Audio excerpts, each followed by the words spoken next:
ஏற்றி 3 நெய் தீபம் போட்டு வணங்கலாம்.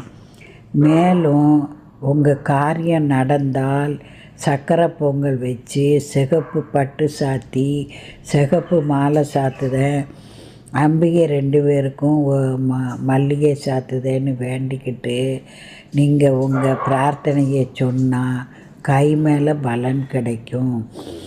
செவ்வாய்க்கு உள்ள நிறம் சிகப்பு. அதே மாதிரி முருகப்பெருமானுக்கு பிடித்த நிறமும் சிகப்பு.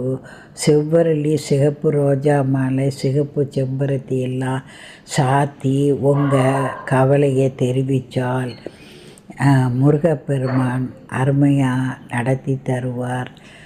திருச்செந்தூர் ஜெயந்தி நகர், சூரனை வென்ற நகர், மேலும் குரு பகவானை முருகப்பெருமான் வணங்கிய நகர். அதனால் நீங்கள் தடைகள் விலக அங்கு